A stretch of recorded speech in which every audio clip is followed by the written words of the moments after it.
രാജ്യത്തെ നടുക്കിയ സംഭവം. രാത്രി ഏകദേശം 2 മണിയോടുകൂടി തന്റെ വാതിലിൽ അതിശക്തമായി ആരോ തട്ടി വിളിക്കുന്നത് കേട്ടുകൊണ്ടായിരുന്നു ഉറക്കത്തിലായിരുന്ന അനൂപ് എന്ന ചെറുപ്പക്കാരൻ ചാടി എഴുന്നേറ്റത്. രാത്രിയിൽ ശക്തമായ ഛർദിലും തലകറക്കവും അനുഭവപ്പെട്ടതിനെ തുടർന്ന് അനൂപ് നല്ല ഉറക്കത്തിലായിരുന്നു. വാതിലിന് പുറത്ത് തന്റെ അനുജത്തിയുടെ ശബ്ദമാണെന്ന് മനസ്സിലാക്കിയ അനൂപ് അതിവേഗത്തിൽ തന്നെ വാതിൽ തുറന്നെങ്കിലും പുറത്താരെയും കാണാൻ കഴിഞ്ഞില്ല. ആ സമയത്തായിരുന്നു തറയിൽ രക്തത്തിൽ കുളിച്ചു കിടക്കുന്ന അനുജത്തി കോമൾ അനൂപിന്റെ ശ്രദ്ധയിൽപ്പെടുന്നത്. തന്റെ സഹോദരിയുടെ അവസ്ഥ കണ്ട് എന്ത് ചെയ്യണമെന്നറിയാതെ നിന്ന സമയത്തായിരുന്നു അച്ഛനും അമ്മയും ഉറങ്ങുന്ന മുറിയിലേക്ക് കോമൾ കൈ ചൂണ്ടിക്കാണിച്ചുകൊണ്ട് എന്തൊക്കെയോ പറയാൻ ശ്രമിച്ചത്. തന്റെ അച്ഛനും അമ്മയ്ക്കും എന്തോ സംഭവിച്ചിട്ടുണ്ടെന്ന് മനസ്സിലാക്കിയ അനൂപ് അതിവേഗത്തിൽ തന്നെ കോമളിനെ തറയിൽ നിന്നും പതുക്കെ പിടിച്ചെഴുന്നേൽപ്പിക്കുകയും സമീപത്തുള്ള സോഫയിൽ ഇരുത്തിയ ശേഷം അച്ഛനും അമ്മയും കിടന്നുറങ്ങുന്ന മുറിയിലേക്ക് അതിവേഗത്തിൽ പോവുകയും ചെയ്തു. അച്ഛനും അമ്മയും കിടന്നുറങ്ങുന്ന ബെഡ്റൂമിന്റെ വാതിൽ തുറന്ന നിമിഷത്തിൽ തന്നെ അനൂപ് അമ്പരന്ന് നിന്നുപോയി.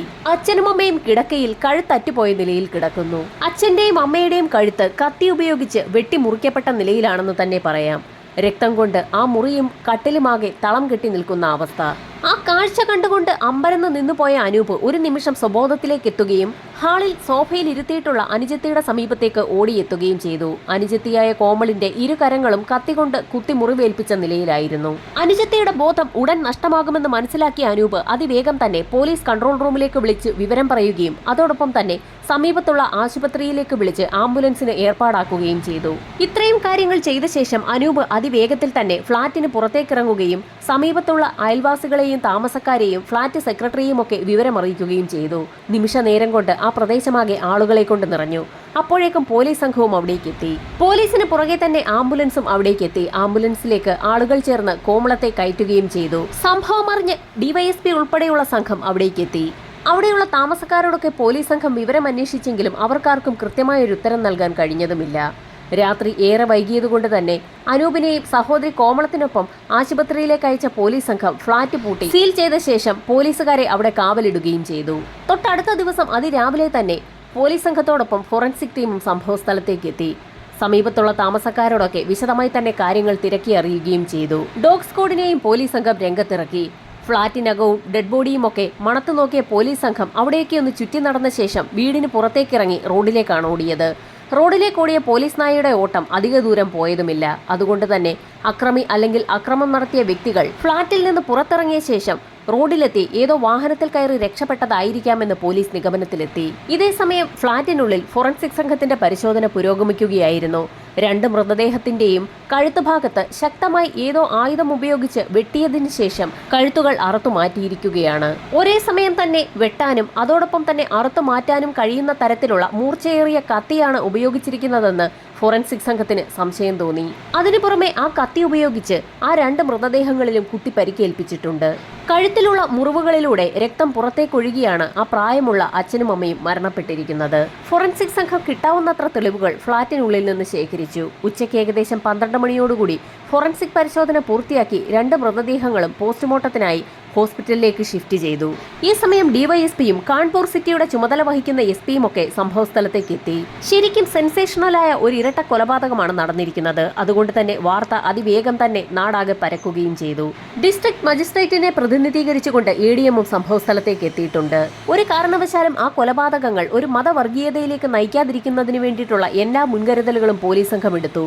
അപ്പോഴേക്കും ഹോസ്പിറ്റലിലേക്ക് കൊണ്ടുപോയ കോമളിനെയും കൊണ്ട് സഹോദരൻ അനൂപും ഫ്ളാറ്റിന് സമീപത്തേക്ക് എത്തി.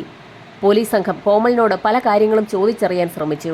കോമളിന്റെ കയ്യിൽ നിന്നും എന്തെങ്കിലുമൊക്കെ മറുപടി ലഭിച്ചാൽ അതിൽ പിടിച്ച് അന്വേഷണം പുരോഗമിപ്പിക്കാനാണ് പോലീസിന്റെ തിരക്കിട്ട നീക്കം. തനിക്ക് ഓർമ്മയുള്ള കാര്യങ്ങളൊക്കെ ആ പെൺകുട്ടി പോലീസിനോട് പറഞ്ഞു തുടങ്ങി. രാത്രി ഏകദേശം 1:30 മണിയോടുകൂടി ആ വീട്ടിലേക്ക് ചില അതിഥികളൊക്കെ എത്തിയിരുന്നു. രാത്രിയിൽ കോളിംഗ് ബെല്ലിന്റെ ശബ്ദം കേട്ടപ്പോൾ കോമളും ഉണർന്നിരുന്നു. ഉണർന്ന കോമൾ ഹാളിലേക്ക് എത്തിയപ്പോൾ അവളുടെ അമ്മ വാതിൽ തുറക്കുന്ന കാഴ്ചയാണ് കണ്ടത്. രാത്രിയിൽ വാതിൽ തുറന്നു കിടക്കുകയായിരുന്നു എന്നുള്ള കാര്യം അനൂപും അതോടൊപ്പം തന്നെ പോലീസ് സംഘവും സ്ഥിരീകരിച്ചിട്ടുണ്ട്. പരിചയക്കാരാണെന്ന് കരുതി അമ്മ വാതിൽ തുറന്ന നിമിഷത്തിൽ തന്നെ മുഖംമൂടിധാരികളായ ചില വ്യക്തികൾ അകത്തേക്ക് ഓടിക്കയറിയെന്നാണ് ആ പെൺകുട്ടി പോലീസിന് മൊഴി നൽകിയത്. അപ്രതീക്ഷിതമായി മുഖംമൂടിധാരികളായ വ്യക്തികൾ വീടിനുള്ളിലേക്ക് ഇരച്ചു കയറിയ സമയത്ത് കോമളിന്റെ അമ്മ അവരുടെ ബെഡ്റൂമിലേക്ക് ഓടി. ആ സമയത്ത് തടസ്സം പിടിക്കാൻ ചെന്ന കോമളിനെ അവർ കുത്തി വീഴ്ത്തുകയും ചെയ്തു. മുഖംമൂടി ധരിച്ച വ്യക്തികൾ അച്ഛന്റെയും അമ്മയുടെയും ബെഡ്റൂമിലേക്ക് കയറിപ്പോകുന്ന കാഴ്ചയാണ് കോമൾ അവസാനമായി കണ്ടത്. ഇരു കൈകളിലും കത്തികൊണ്ടുള്ള ശക്തമായ കുത്തേറ്റ സാഹചര്യത്തിൽ കോമളിന് ബോധം നഷ്ടപ്പെട്ടു എന്നും അവൾ പോലീസിനോട് പറഞ്ഞു. പിന്നീട് ബോധം വരുന്ന സമയത്ത് അച്ഛനും അമ്മയും കിടക്കുന്ന ബെഡ്റൂമിൽ കയറി നോക്കിയപ്പോൾ രക്തത്തിൽ കുളിച്ച് തലയറ്റ് കിടക്കുന്ന അച്ഛനെയും അമ്മയുമാണ് അവൾ കണ്ടതെന്നും ആ നിമിഷത്തിൽ തന്നെ മുകളിലെ മുറിയിൽ ഉറങ്ങുകയായിരുന്ന സഹോദരൻ അനൂപിന്റെ അടുത്തേക്ക് ചെല്ലുകയും സംഭവിച്ച കാര്യങ്ങൾ പറയുകയും ചെയ്തു. ഇത്രയും കാര്യങ്ങൾ കോമൾ പറഞ്ഞ സമയത്ത് ബാക്കിയുള്ള കാര്യങ്ങളൊക്കെ അനൂപാണ് പോലീസിനോട് പറഞ്ഞത്. കാര്യങ്ങളൊക്കെ കേട്ടുകഴിഞ്ഞപ്പോൾ വന്ന വ്യക്തികളെ ഏതെങ്കിലും കാരണവശാൽ കോമളിന് തിരിച്ചറിയാൻ കഴിയുമോ എന്നുള്ള കാര്യം കൂടി പോലീസ് അന്വേഷിച്ചു. ഈ സമയത്തായിരുന്നു കോമൾ തനിക്കുള്ള ഒരു സംശയം പോലീസിനോട് തുറന്നു പറയുന്നത്. ചേട്ടത്തിയുടെ സഹോദരന്മാരുമായിട്ടുള്ള ഒരു സാമ്യത വന്ന വ്യക്തികളിൽ 2 പേർക്കുണ്ടോ എന്ന് തനിക്ക് സംശയമുണ്ടെന്നായിരുന്നു കോമൾ പോലീസിനോട് പറഞ്ഞത്. കോമൾ ചേട്ടത്തിയെന്ന് ഉദ്ദേശിച്ചത് സഹോദരൻ അനൂപിന്റെ ഭാര്യയാണ്. അനൂപും ഭാര്യ സോണികയും തമ്മിൽ വേർപിരിഞ്ഞ് താമസിക്കുകയാണ്. വിവാഹം കഴിഞ്ഞ് 2 ദിവസങ്ങൾക്ക് ശേഷമായിരുന്നു സോണികയ്ക്ക് മാനസിക വിഭ്രാന്തി ഉണ്ടെന്നുള്ള കാര്യം അനൂപും വീട്ടുകാരും തിരിച്ചറിയുന്നത്. അക്കാര്യങ്ങളൊക്കെ മറച്ചുവെച്ചുകൊണ്ട് സോണികയുടെ വീട്ടുകാർ അനൂപുമായുള്ള വിവാഹം നടത്തിയെടുക്കുകയായിരുന്നു. എങ്കിൽ പോലും മാനസിക വിഭ്രാന്തിയുള്ള ഭാര്യയെ തള്ളിക്കളയാൻ തയ്യാറാകാത്ത അനൂപ് ഭാര്യയായ സോണികയെ ഒപ്പം കൂട്ടാൻ തന്നെ തീരുമാനിച്ചു.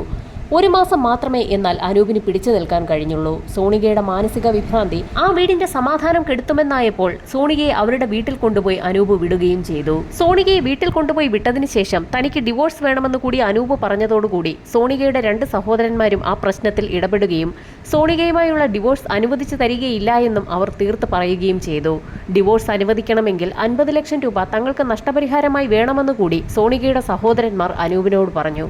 അത് വലിയൊരു വാക്കുതർക്കമാവുകയും സോണികയുടെ വീട്ടിൽ നിന്നും അനൂപ് പിണങ്ങി ഇറങ്ങുകയും ചെയ്തു. മാനസിക വിഭ്രാന്തി സോണികയ്ക്കുള്ള കാര്യം മറച്ചുവെച്ചാണ് ആ വീട്ടുകാർ അനൂപുമായുള്ള വിവാഹം നടത്തിയത്. അതിനുശേഷം 50 ലക്ഷം രൂപ കൂടി ആവശ്യപ്പെട്ടിരിക്കുന്നത് തീർത്തും ന്യായമല്ലാത്തതിനാൽ 50 ലക്ഷം രൂപ നൽകി ഡിവോഴ്സിന് തയ്യാറാകേണ്ട ഒരാവശ്യവും ഇല്ല എന്നുള്ള ഒരു തീരുമാനത്തിലേക്ക് അനൂപും കുടുംബവും എത്തുകയും ചെയ്തിരുന്നു. ആ വിഷയം കത്തി നിൽക്കുന്നതിനിടയിലാണ് അനൂപിന്റെ മാതാപിതാക്കൾ കൊല്ലപ്പെട്ടിരിക്കുന്നത്. സഹോദരി സോണികയെ വിവാഹം കഴിപ്പിക്കുന്നതിലേക്കായുള്ള സ്വർണ്ണാഭരണങ്ങൾ അനൂപിന്റെ വീട്ടിലുണ്ടെന്നുള്ള കാര്യം സോണിക പറഞ്ഞു തന്നെ അവരുടെ വീട്ടിലുള്ളവർക്കും സഹോദരന്മാർക്കുമൊക്കെ അറിവുള്ള കാര്യമാണ്. അങ്ങനെയെങ്കിൽ സ്വർണ്ണാഭരണങ്ങൾ മോഷ്ടിക്കുന്നതിനു വേണ്ടി സോണികയുടെ സഹോദരന്മാർ തന്നെയാകാം ഈ കൃത്യം നടത്തിയതെന്നുള്ളൊരു നിഗമനത്തിലേക്കാണ് കോമളിന്റെ മൊഴിയുടെ അടിസ്ഥാനത്തിൽ പോലീസ് എത്തിച്ചേർന്നത്. സ്വാഭാവികമായും കോമളിന്റെയും അനൂപിന്റെയും മൊഴിയുടെ അടിസ്ഥാനത്തിൽ പോലീസ് സംഘം അവരുടെ അന്വേഷണം സോണികയുടെ വീട്ടിലേക്ക് മാറ്റുകയും ചെയ്തു. സോണികയുടെ സഹോദരന്മാരെ ചോദ്യം ചെയ്തപ്പോൾ അനൂപും കോമളും പറഞ്ഞ കഥയുടെ ആദ്യ ഭാഗം അവർ അംഗീകരിക്കുകയും ചെയ്തു. അവരുടെ സഹോദരി സോണികയ്ക്ക് ചില മാനസിക പ്രശ്നങ്ങളൊക്കെയുണ്ട്.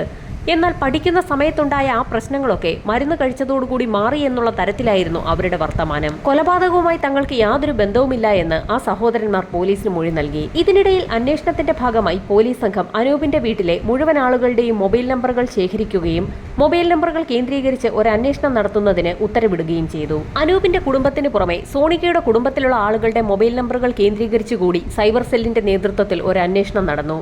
അന്വേഷണത്തിൽ സംഭവം നടന്ന ദിവസം സോണികയുടെ സഹോദരന്മാർ അവരവരുടെ വീടുകളിൽ തന്നെ ഉണ്ടായിരുന്നു എന്നാണ് മൊബൈൽ ടവർ ലൊക്കേഷൻ കേന്ദ്രീകരിച്ചുള്ള അന്വേഷണത്തിൽ വ്യക്തമാകുന്നത്. ഒരുപക്ഷെ മൊബൈൽ ഫോൺ അവരവരുടെ ഫ്ളാറ്റുകളിൽ തന്നെ വെച്ചതിന് ശേഷം അനൂപിന്റെ വീട്ടിലെത്തി കൊലപാതകം നടത്തിയതാണെങ്കിൽ മാത്രമേ നേരത്തെ കോമൾ പറഞ്ഞ രീതിയിൽ സോണികയുടെ സഹോദരന്മാർ പ്രതികളാകൂ. 4 പേർ സംഘത്തിൽ 2 പേരെ കണ്ടാൽ ഏകദേശം സോണികയുടെ സഹോദരന്മാരെ പോലെയാണെന്നുള്ള ഊഹം മാത്രമാണ് യഥാർത്ഥത്തിൽ കോമൾ പോലീസിനോട് പറഞ്ഞിട്ടുള്ളത്. എന്നാൽ അവർ തന്നെയാണ് പ്രതികളെന്ന് തെളിയിക്കുന്ന ഒരു തെളിവ് പോലും പോലീസിന് ലഭിച്ചിട്ടുമില്ല. അതുകൊണ്ട് തന്നെ അന്വേഷണം ആകെ കുഴഞ്ഞു. പ്രതികളിലേക്ക് വിരൽ ചൂണ്ടുന്ന എന്തെങ്കിലും ശക്തമായ തെളിവുകൾ ലഭിക്കണമെങ്കിൽ CCTVകൾ കേന്ദ്രീകരിച്ച് അന്വേഷണം നടത്തണമെന്ന് തന്നെ പോലീസിന് വ്യക്തമായി. എന്നാൽ അനൂപും കുടുംബവും താമസിക്കുന്ന ഫ്ളാറ്റിൽ CCTVകൾ വർക്കിംഗ് അല്ലാത്തതിനാൽ തൊട്ടടുത്തുള്ള ഫ്ളാറ്റിലെ CCTV വിഷ്വൽസ് കേന്ദ്രീകരിച്ച് ഒരു അന്വേഷണം നടത്താൻ പോലീസ് സംഘം തീരുമാനിച്ചു. ഓപ്പോസിറ്റ് ഫ്ളാറ്റിലെ CCTV ദൃശ്യങ്ങൾ പരിശോധിക്കുന്നതിനിടയിൽ രാത്രിയിൽ മുഖംമൂടി ധരിച്ച ഒരു വ്യക്തി അനൂപിന്റെ ഫ്ളാറ്റിന് സമീപത്തേക്ക് നടന്നു പോകുന്നതും ഏതാനും മണിക്കൂറുകൾക്കകം അയാൾ ഒരു ബാഗുമായി തിരികെ നടന്നു പോകുന്നതുമായിട്ടുള്ള വിഷ്വൽസ് പോലീസിന് ലഭിച്ചു. ആ വ്യക്തിയുടെ കൈവശമിരിക്കുന്ന ബാഗിനുള്ളിലാവും മോഷ്ടിച്ചിട്ടുള്ള സ്വർണ്ണാഭരണങ്ങളെന്ന് പോലീസ് വിലയിരുത്തി. എന്നാൽ കോമളിന്റെ മൊഴിയുടെ അടിസ്ഥാനത്തിൽ 4 പേരാണ് പ്രതികളായിട്ടുള്ളത്. ബാക്കിയുള്ള 3 പേർ മറ്റേതെങ്കിലും CCTV വിഷ്വൽസിൽ പെട്ടിട്ടുണ്ടോ എന്നറിയുന്നതിനായി ആ റോഡിലുള്ള കിട്ടാവുന്നത്ര CCTV ദൃശ്യങ്ങൾ പോലീസ് സംഘം കളക്ട് ചെയ്തു തുടങ്ങി. സമീപത്തെ കടകളിൽ നിന്നും ഫ്ളാറ്റുകളിൽ നിന്നുമൊക്കെ കിട്ടാവുന്നത്ര CCTV വിഷ്വൽസ് കളക്ട് ചെയ്തുകൊണ്ടിരിക്കുന്ന നടപടികൾ പുരോഗമിക്കുന്നതിനിടയിലായിരുന്നു DYSPക്ക് പോസ്റ്റ്മോർട്ടം റിപ്പോർട്ട് ലഭിക്കുന്നത്. പോസ്റ്റ്മോർട്ടം റിപ്പോർട്ട് വായിച്ചു നോക്കി DYSP ആകട്ടെ അമ്പരന്നുപോയി. റിപ്പോർട്ട് അനുസരിച്ച് അനൂപിന്റെ അച്ഛനും അമ്മയും കൊല്ലപ്പെട്ടിരിക്കുന്നത് രാത്രി 11 മണിക്കും 11:30ക്കും ഇടയിലാണ്. എന്നാൽ കോമൾ പറഞ്ഞിരിക്കുന്നത് രാത്രി 1 മണിയോടുകൂടിയാണ് മുഖംമൂടിധാരികൾ വീട്ടിലേക്ക് എത്തിയതെന്നാണ്.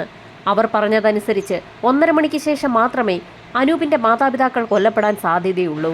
ഒരുപക്ഷെ കോമൾ പറഞ്ഞ സമയം തെറ്റിപ്പോയതായിരിക്കാമെന്ന് പോലീസ് കരുതി. എന്നാൽ ഇതേ സമയം പോസ്റ്റ്മോർട്ടം ചെയ്ത ഡോക്ടറെ ഒന്നുകൂടി വിളിച്ച് അത് ഉറപ്പാക്കുകയും ചെയ്തു.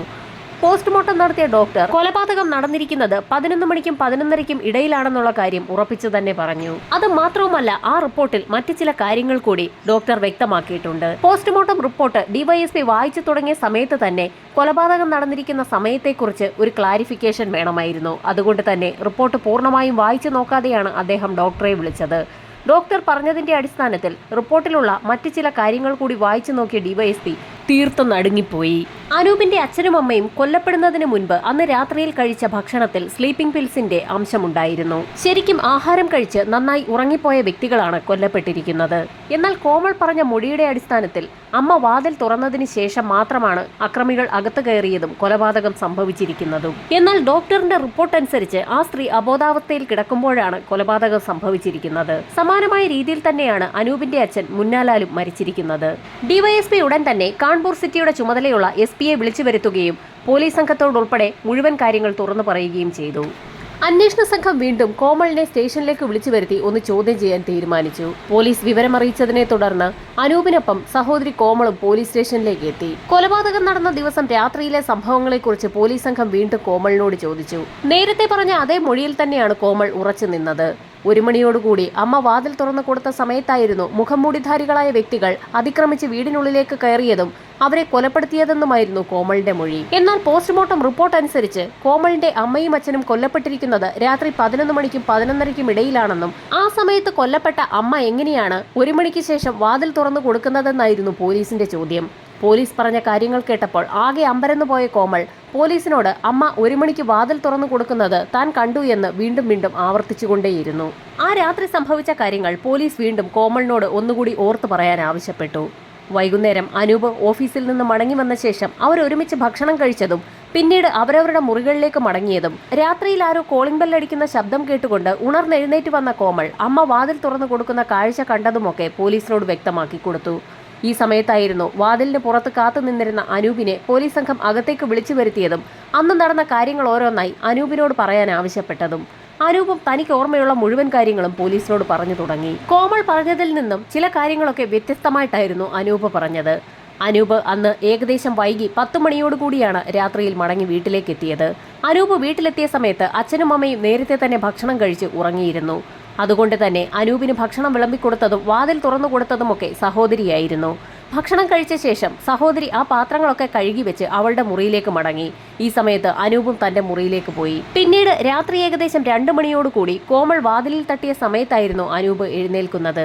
ഈ സമയത്തായിരുന്നു പോലീസ് മറ്റൊരു ചോദ്യം അനൂപിനോട് ചോദിക്കുന്നത്. രാത്രി ഭക്ഷണം കഴിച്ച് മുറിയിലേക്ക് കയറിയതിനു ശേഷം പിന്നീട് നടന്ന കാര്യങ്ങൾ എന്തെങ്കിലും ഓർമ്മയുണ്ടോ എന്നായിരുന്നു പോലീസ് സംഘം അനൂപിനോട് ചോദിച്ചത്. ഭക്ഷണം കഴിച്ച് മുറിയിലേക്ക് എത്തിയ സമയത്ത് തനിക്കൊരു തലകറക്കം അനുഭവപ്പെട്ടിരുന്നു എന്നും പിന്നീട് വയറിനുള്ളിൽ ഒരു അസ്വസ്ഥത അനുഭവപ്പെടുകയും തനിക്ക് ഛർദ്ദിക്കണമെന്ന് തോന്നലുണ്ടാവുകയും ചെയ്തെന്നും അതിവേഗത്തിൽ തന്നെ വാഷ്റൂമിലേക്ക് കയറുന്നതിന് മുൻപ് തന്നെ താൻ മുറിക്കുള്ളിലാകെ ഛർദ്ദിച്ചു എന്നും ഛർദിലിന്റെ ക്ഷീണത്തിൽ താൻ ഉറങ്ങിപ്പോയതായിരുന്നു എന്നും പിന്നീട് വാതിൽ തട്ടി വിളിക്കുന്ന സമയത്താണ് എഴുന്നേറ്റതെന്നുമൊക്കെ അനൂപ് പോലീസിനോട് പറഞ്ഞു. കോമൾ പറഞ്ഞ മൊഴി അനുസരിച്ച് അവരെല്ലാവരും കൂടി ഭക്ഷണം കഴിച്ച് ഒരേ സമയം തന്നെ കിടക്കാൻ പോയി എന്നായിരുന്നു. എന്നാൽ അനൂപ് പറഞ്ഞ മൊഴിയിൽ വ്യത്യാസമുണ്ടല്ലോ എന്ന് പോലീസ് ചോദിച്ച സമയത്ത് എല്ലാ ദിവസവും തങ്ങൾ ഒരുമിച്ചാണ് ഭക്ഷണം കഴിക്കാറുള്ളതെന്നും ആ ഒഴുക്കിൽ താനങ്ങ് അറിയാതെ പറഞ്ഞു പോയതാണെന്നുമൊക്കെ കോമൾ ആ സമയത്ത് പോലീസിനോട് പറഞ്ഞു. ഈ സമയത്തായിരുന്നു മറ്റൊരു ലാബ് റിപ്പോർട്ട് പോലീസിന് ലഭിക്കുന്നത്. കൊല്ലപ്പെട്ട 2 വ്യക്തികളുടെയും പോസ്റ്റ്മോർട്ടം റിപ്പോർട്ടിൽ നിന്നും അവരുടെ ആന്തരികാവയവങ്ങൾ രാസപരിശോധനയ്ക്ക് വിധേയമാക്കിയതിൽ നിന്നും ഭക്ഷണത്തോടൊപ്പം അവരിരുവരും സ്ലീപ്പിംഗ് പിൽസ് കഴിച്ചിട്ടുണ്ടെന്നും അല്ലെങ്കിൽ ഭക്ഷണത്തിൽ നിന്നും അവരുടെ ശരീരത്തിലേക്ക് സ്ലീപ്പിംഗ് പിൽസിന്റെ അംശം കലർന്നിട്ടുണ്ടെന്നും ഇതോടൊപ്പം തന്നെ അനൂപിന്റെ മുറിയിൽ നിന്ന് ശേഖരിച്ച ഷർദിലിന്റെ അവശിഷ്ടങ്ങളിൽ നിന്നും അയാൾ കഴിച്ച ഭക്ഷണത്തിലും സ്ലീപ്പിംഗ് പിൽസിന്റെ അംശം ഉണ്ടായിരുന്നു എന്നും വ്യക്തമാക്കുന്ന തരത്തിലുള്ള റിപ്പോർട്ടായിരുന്നു അത്. റിപ്പോർട്ട് വായിച്ചു കേട്ട ഉടൻ തന്നെ താൻ സ്ലീപ്പിംഗ് പിൽസ് കഴിച്ചിട്ടില്ല എന്നും കഴിക്കാറില്ല എന്നും അനൂപ് പോലീസിനോട് തറപ്പിച്ചു പറഞ്ഞു. അങ്ങനെയെങ്കിൽ ആ വീട്ടിലുള്ള എല്ലാവരുടെയും ഭക്ഷണത്തിൽ സ്ലീപ്പിംഗ് പിൽസിന്റെ അംശം കലർന്നിട്ടുണ്ടെങ്കിൽ കോമൾ മാത്രം എന്തുകൊണ്ടാകാം ഉറങ്ങാതിരുന്നതെന്നും പോലീസിന് സംശയം തോന്നി.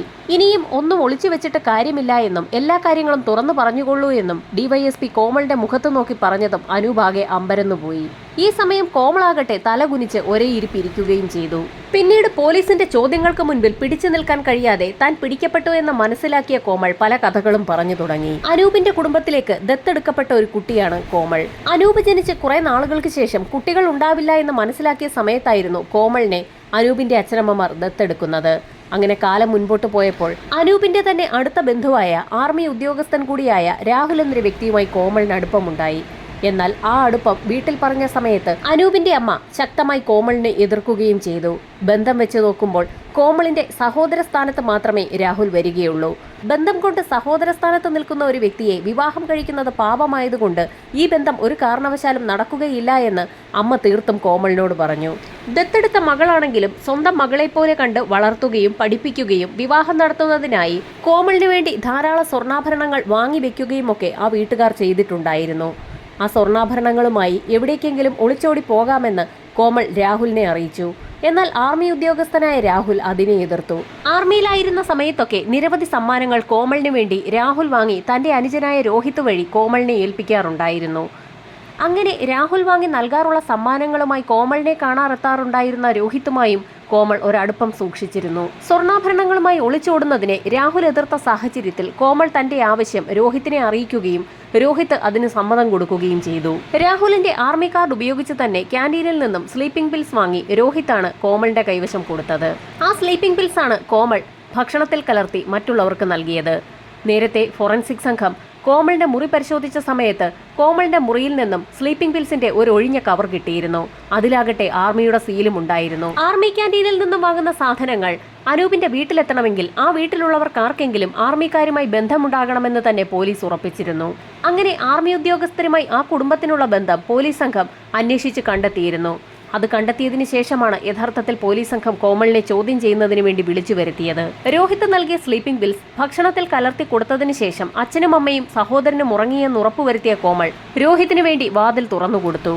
പിന്നീട് അവിടെ നടന്ന കാര്യങ്ങളെക്കുറിച്ച് തങ്ങൾക്ക് വ്യക്തമായ അറിവുണ്ടെന്നും ഫോറൻസിക് സംഘം നടത്തിയ പരിശോധനയിൽ കോമളിന്റെ ബെഡിൽ നിന്നും സെമന്റ് അംശം കളക്ട് ചെയ്യാൻ സാധിച്ചിട്ടുണ്ടെന്നും പോലീസ് പറഞ്ഞതോടുകൂടി കോമൾ ആകെ അമ്പരന്നു. അത് മാത്രവുമല്ല, തങ്ങളുടെ കസ്റ്റഡിയിൽ ഇപ്പോഴുള്ള രോഹിത്തിന്റെ DNA-യുമായി അത് മാച്ച് ചെയ്യുന്നുണ്ടെന്നുകൂടി പോലീസ് പറഞ്ഞതോടുകൂടി കോമളിന് പിന്നീട് ഒന്നും പറയേണ്ടി വന്നില്ല. അച്ഛനെയും അമ്മയും അവസാനിപ്പിക്കാൻ നേരത്തെ തന്നെ കോമളും രോഹിത്തും കൂടി തീരുമാനിച്ചിരുന്നു. അമ്മയുടെ അലമാരയിൽ നിന്നും ആഭരണങ്ങൾ എടുക്കുന്നതിന് മുൻപായി തന്നെ അച്ഛന്റെയും അമ്മയുടെയും കഴുത്ത് തങ്ങൾ അറുത്തെടുത്തതാണെന്ന് കോമൾ ഒരു മടിയും കൂടാതെ പോലീസിനോട് പറഞ്ഞു. അച്ഛന്റെയും അമ്മയുടെയും മരണം ഉറപ്പാക്കിയ ശേഷം ആഭരണങ്ങളുമായി രോഹിത് അവിടെ നിന്നും പോയി. CCTV വിഷ്വൽസ് ഫോളോ ചെയ്ത പോലീസ് സംഘം രോഹിത്തിനെ ഒരു പോയിന്റിൽ വെച്ച് മുഖംമൂടി ഇല്ലാതെ തന്നെ കണ്ടെത്തിയിരുന്നു. അങ്ങനെയാണ് പോലീസ് സംഘം രോഹിത്തിനെ കസ്റ്റഡിയിലെടുത്തത്. രോഹിത്തിനെയും പോലീസ് സംഘം തൊണ്ടി മുതലായ ആ ബാഗോടുകൂടി തന്നെ അനൂപും കോമളും ഇരിക്കുന്ന ഡിവൈഎസ്പിയുടെ മുറിയിലേക്ക് ചോദ്യം ചെയ്യുന്നതിനായി കൊണ്ടുവന്നു. തന്റെ ഏറ്റവും അടുത്ത ബന്ധുവും സുഹൃത്തും കൂടിയായ രോഹിത്തിനെ ഇമ വെട്ടാതെ തന്നെ അനൂപ് നോക്കിക്കൊണ്ടേയിരുന്നു. അതോടൊപ്പം തന്നെ അനുജത്തിയായി ഇത്രയും കാലം കൂടെ കൊണ്ടു നടന്നിരുന്ന പെൺകുട്ടി തന്റെ അച്ഛനെയും അമ്മയും കൊലപ്പെടുത്തുമെന്നുള്ള കാര്യം വിശ്വസിക്കാൻ പോലും കഴിയാതെ അനൂപ് അങ്ങനെ തന്നെയിരുന്നു. പിടിയിലായ പ്രതികളുടെ അറസ്റ്റ് രേഖപ്പെടുത്തിയ പോലീസ് സംഘം തെളിവെടുപ്പും അന്വേഷണവും പൂർത്തിയാക്കി കുറ്റപത്രം കോടതിയിൽ സമർപ്പിച്ചു. വിചാരണ നടപടികൾ ഉടൻ ആരംഭിക്കുന്ന സാഹചര്യത്തിൽ ഇവർക്കുള്ള ശിക്ഷ എന്താണെന്നുള്ളത് കാത്തിരുന്നു തന്നെ കാണാം.